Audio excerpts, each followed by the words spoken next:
Hi, welcome back. In this video, I thought I would do a review on a cool product that I just recently found. It's something that honestly I didn't even know they made this for cars, and it's basically a protection mat for the back of the rear seat. That's right, it's for the back of the rear seat.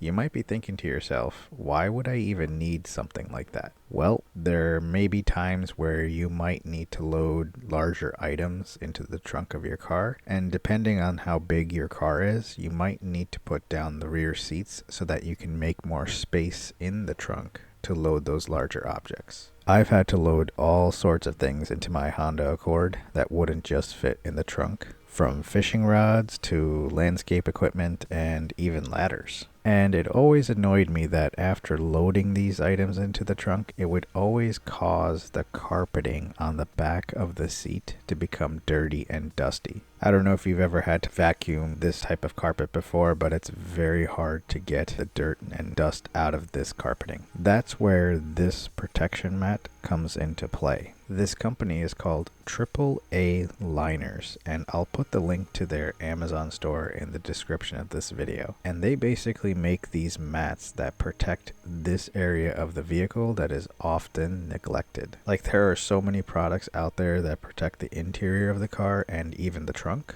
but you really don't see anything that protects the back of the seat. These protection mats are a customizable fit, meaning you can cut these to fit your vehicle. Whether you have a 4-door sedan like me or a big SUV, these mats can be customized to fit virtually any vehicle. Let's start with the unpacking of these mats. You'll get 2 sets of mats wrapped in plastic, and these mats are made in China. These circular objects are Velcro stickers that you'll need during the installation. There's a small packet with some instructions, what looks like a pen that writes in a silver type of ink, some adhesion promoting wipes, and a small box cutter type razor. The instructions are pretty straightforward, but I think having pictures to show the steps would have been a good idea. The Amazon store for this company has some helpful videos, so at least that option is there. I'll go through the install process and some of the lessons I learned so that it may be easier for you guys if you decide to buy this. One thing you'll notice right away is how light these mats are. In fact, I would say these are lighter than the carpet mats that come with the vehicle. That's because this company makes these mats with a material called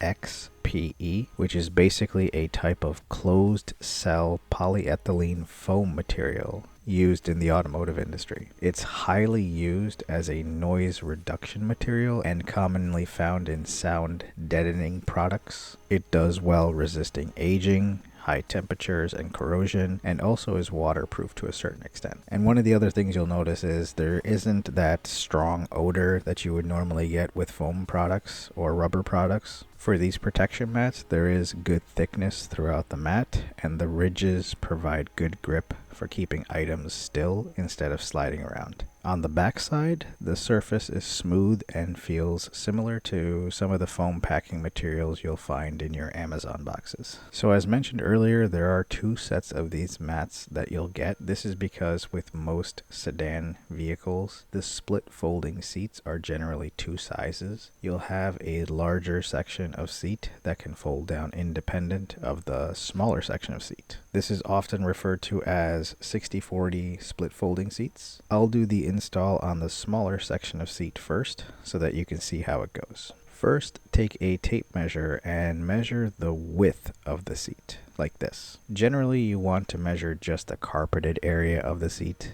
Now, I'm going to use that measurement on the smaller section of mat. Keep in mind, you want to measure from the middle of the mat so that it is symmetrical on both sides. An easy way to do this is to take your width measurement and then use the lines on the mat to determine where the center of your measurement would be, like I'm doing here. Once you find where the center will be, mark on each side where to cut with this little pen that they provide in the packaging.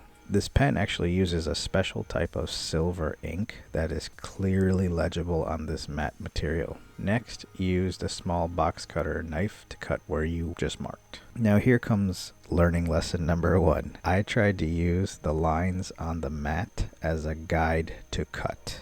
However, it's very difficult to cut a straight line on this material. You can see here how the knife kind of shifts as I'm cutting, and I realized it at this point. So I ended up getting a level or straight edge and placing that on the mat to help with cutting it straight.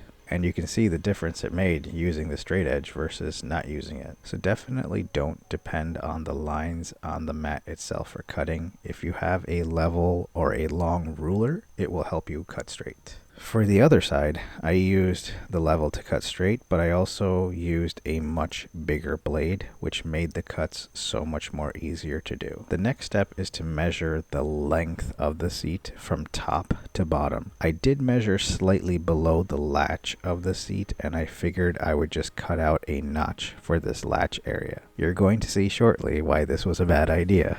Taking that measurement, I measured the piece that I had already cut widthwise. This is going to be different from the first step in that you won't have to measure from the center, but rather from the top, and you'll measure down, mark it, and cut the bottom. I also cut out a notch from the top where I had marked earlier using a small pair of scissors, which cut through this material pretty easily. So then I brought the piece back to the car. It looked great, but then I tried to close the seat and the mat was actually causing the latch not to close properly. And here is where I learned lesson number 2. You'll have to cut enough off to make sure the mat doesn't get wedged between this section and the seat. So what I did was measured this section and cut about 1¼ inch off the length of the mat. Since I wouldn't need the notch for the latch anymore, I simply cut the 1¼ inch off the top of the mat. This allowed me to close the seat without any issue.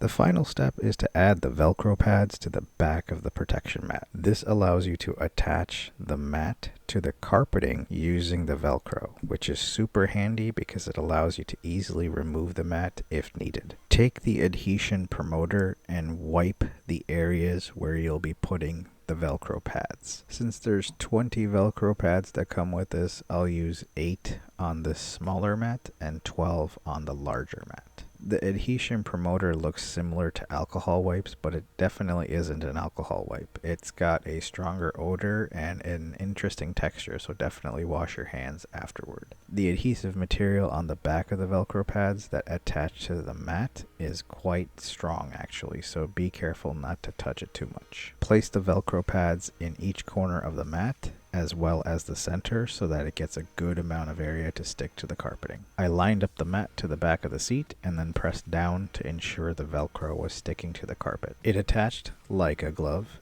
and I did double check to make sure the seat still closed. So here's an important precaution that is mentioned in the instructions. Do not remove this mat for 48 hours, just so that the adhesive on the back of the Velcro pad has enough time to cure. If you try to remove this right away, that adhesive might not stay on. I personally will probably be keeping this mat on the seats permanently. After seeing how easy it was to wipe off the dirt and residue from the mat, I can see how this will improve the overall cleanliness of the car. After I finished the small section of seat, I basically repeated the steps for the larger section of seat, except this time I used my lessons learned and prevented the same mistakes. Once completed, I placed the larger mat onto the larger section of seat, and it looks great. Keep in mind, this mat can be cut in different ways. You'll see different grooves and different areas where you'll be able to cut to customize any shape you need to fit your seat. I would definitely recommend this protection mat for anyone looking for an easy way to protect the back of the seat carpeting. Like stated earlier, it's hard to find other products that actually protect this part of the seat. These mats cost around $45, which is a great price nowadays, to be honest. Check the link in the description if you are interested in buying these mats. If you like this video, do consider subscribing to the channel because we'll be doing more product reviews in the near future. Check out some of our other videos and leave a comment in the comment section below. Thanks for watching, and we'll see you in the next video.